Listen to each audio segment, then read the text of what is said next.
A 2022 report shows that Nigeria and Sri Lanka have moved out of the top 15 countries with highest share of halal products, while Malaysia retained the top spot for the 9th consecutive year, followed by Saudi Arabia, United Arab Emirates, and Indonesia. In Nigeria, a lot of people do not even understand what halal is. Even some Muslims don't know the difference between halal and non-halal products. According to the Sharia, halal is a term which means permissible. It can also be referred to as wholesomeness, purity, and healthy halal. Halal doesn't refer only to food, it refers to way of life. The halal industry includes food and non-food products and services. Hello and welcome to another episode of the Islamic Finance Weekly, where we discuss key developments in the non-interest finance market. So today on the program, we will be dwelling on the halal industry as a driver of inclusive economic growth in Nigeria. To throw more light on the topic, I have an expert on the show, Mr. Jude Chime, Executive Director of Trade, Abuja Chamber of Commerce and Industry. Good morning, Mr. Jude. Thank you for joining us today on the Islamic Finance Weekly. Yeah, good morning, Bukola. Thank you so very much. It's been a pleasure being here again today. I think it's nice to meet you again anyway. Yeah, thank you so very much for having me on the show. Yeah. You're welcome. Let us begin with the fact that halal markets have grown from halal food to new areas like halal cosmetics, halal logistics, halal fashion, pharmaceuticals, and expanding further into lifestyle. Can you share with us the current state of the Nigerian halal economy? I think the advocacy level has grown, and which is even much more important. The level of awareness has grown. Every key stakeholders in the economy now, even in the Ministry of Trade and Industry, everybody, even in Standard Organization of Nigeria, all key stakeholders are talking about the halal industry because we know the impact that the halal industry can have, on the economy. An economy which is worth over 7.3 trillion USD currently, is what Nigeria should focus on, getting into. And of course, all the stakeholders, and I think all hands are on deck to ensure that Nigeria becomes a participant, in this halal economy. Well, Nigeria is not just actually alone as regards contribution to the halal industry, the halal economy globally. If you check, even non-members of the OIC are in the top. In fact, no member of the OIC is in the top 10 of halal exporter apart from Malaysia. So we have the likes of Brazil, you have the likes of New Zealand, lots of them, championing the cause of halal, making a whole lot of exports in the halal industry. So they are contributing immensely to the halal economy. So Nigeria is still not in the map, when it comes to the contribution. Even at the level of consumption, we've not even commenced that yet. So there are a whole lot that needs to be done, from the aspect of the awareness, which the chamber has commenced already with the Halal Expo Nigeria. Even with we have the arbitration center, of course, which can also cater for that. So there are a whole lot of things. And of course, the chamber is also one of the honorary members of the Islamic Food Processing Association.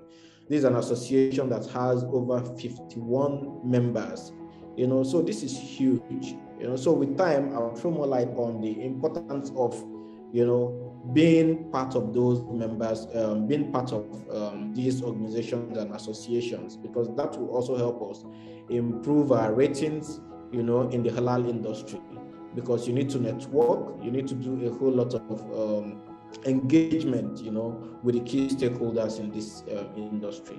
Well done, Mr. Jude, and I commend the ACCI, the Abuja Chamber of Commerce, for deepening awareness on the value of halal.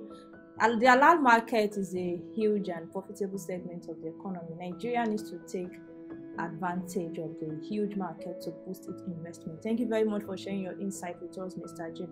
Nigeria has a great potential to grow its halal market, but as you said, the awareness is growing, is not really there. Unfortunately, it accounts for less than 1% of the global 7.1 trillion halal industry.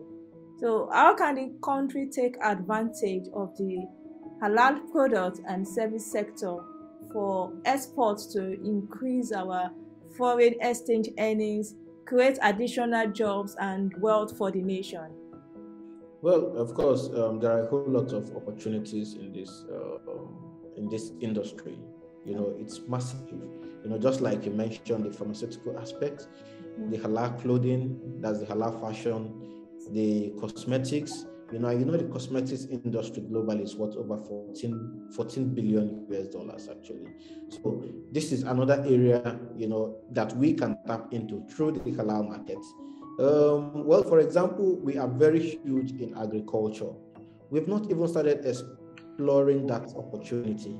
Well, like the last meeting we had in Oman, that's the Islamic Chamber of Commerce General Assembly, the 38th General Assembly.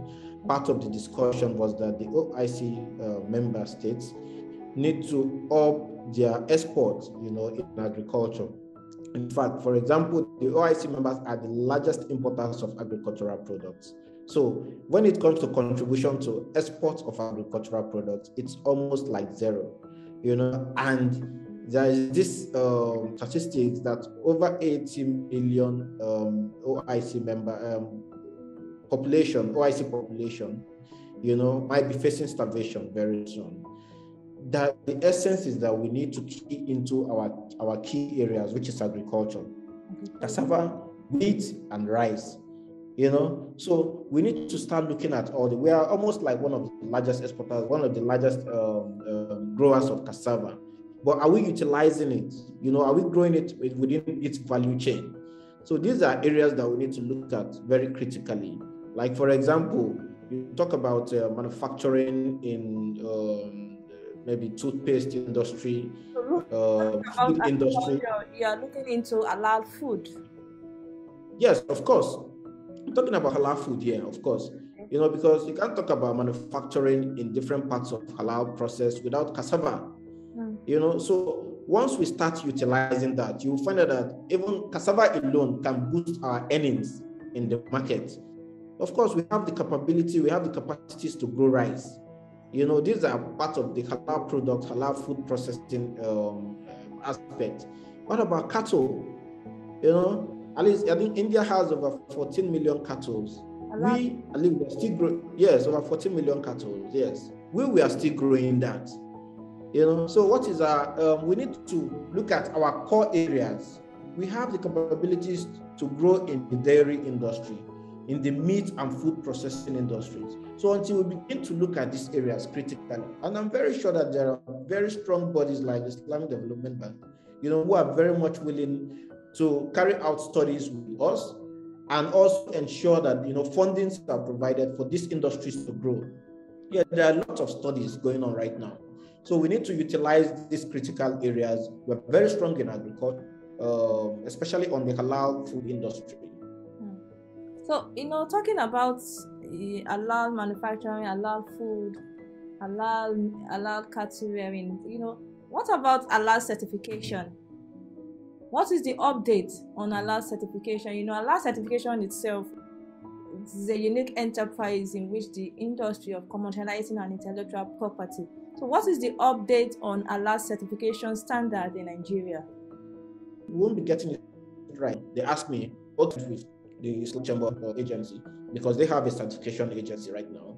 And one of the questions is, are these people government recognized? And so we need to find a way to ensure that, there are legislation, dictation, certification, and standardization organizations. We don't have a halal standardization. With trainings for halal standardization, that can be arranged for those in the standard organization of Nigeria. Because sincerely, the halal industry is huge and it has come to stay. So Nigeria cannot afford to take a back seat in this industry. So that's why we have to get our accreditation, our standardization and certification right.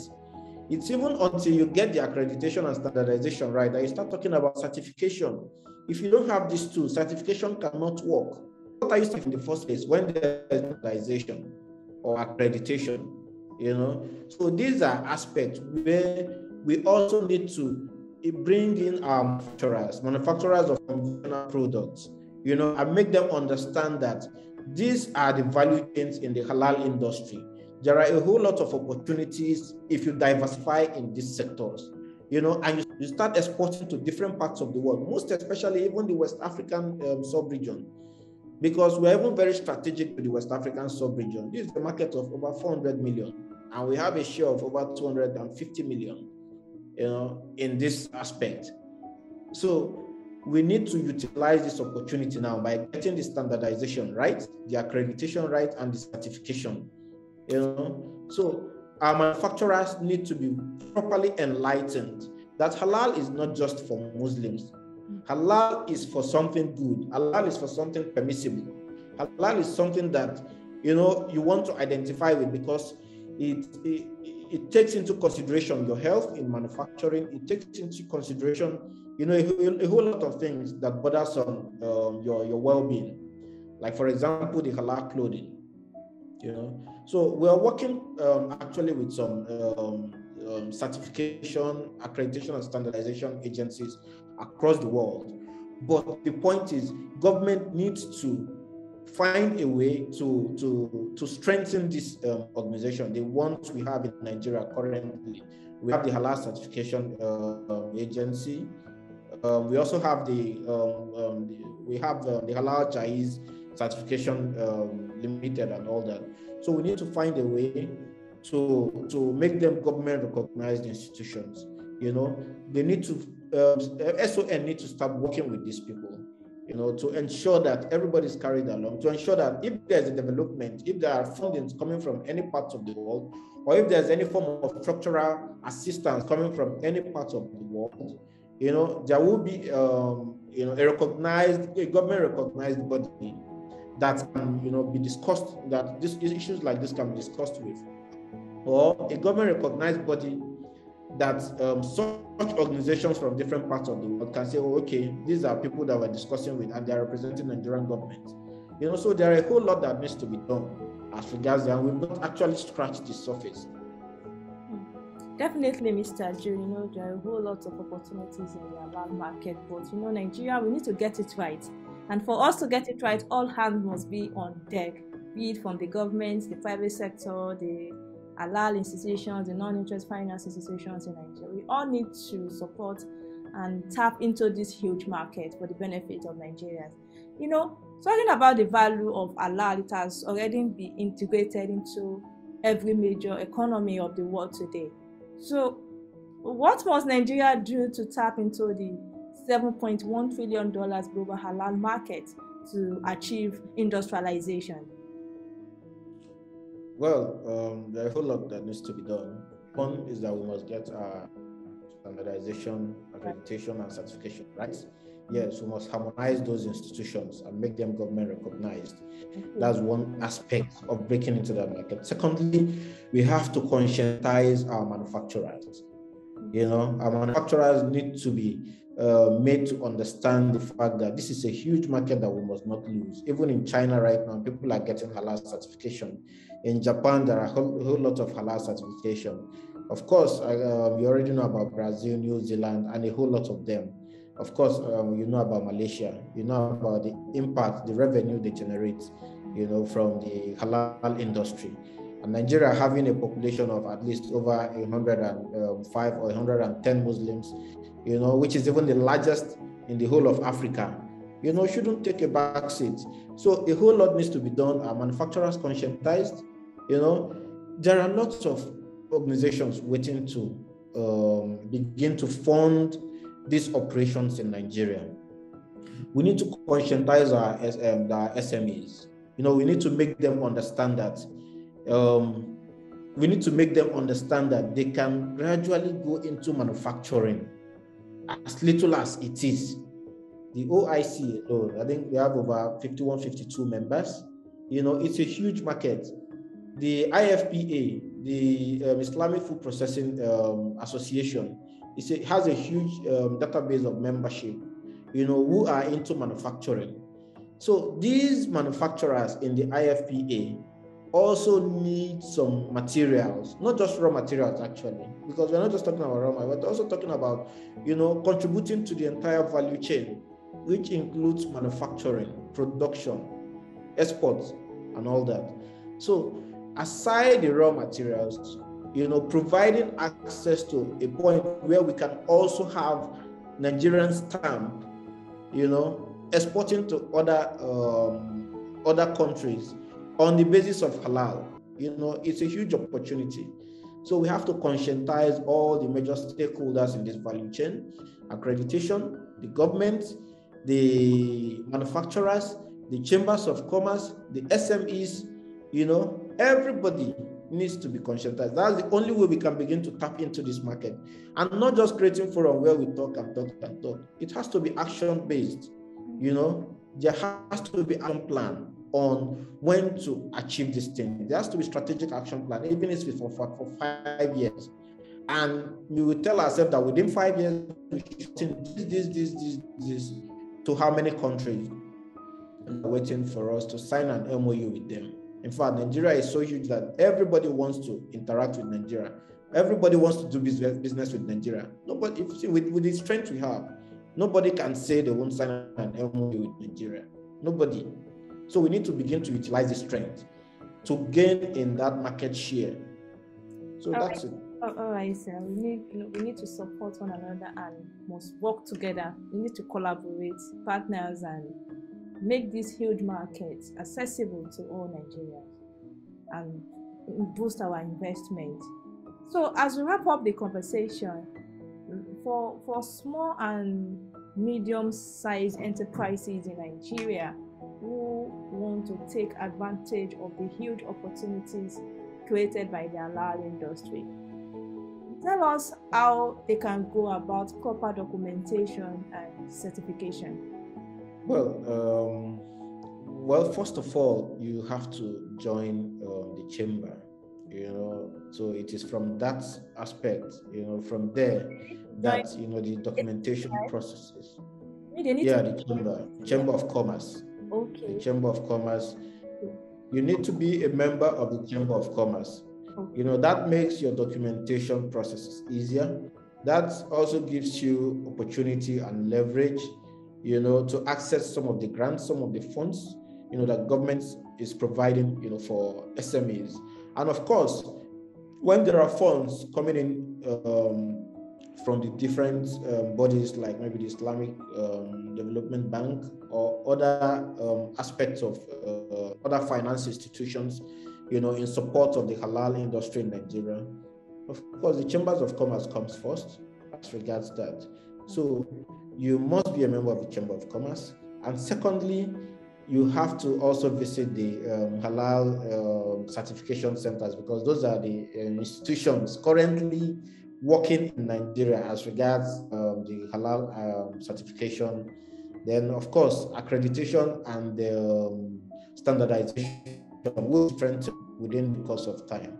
We're working towards that, and with the discussion we've had with the Islamic Chamber of Commerce halal certification body, I'm very sure that within few months, those aspects will come on stream. They are very much ready to be in Nigeria and to train the relevant bodies, the relevant institutions, their members or personnel towards achieving this goal.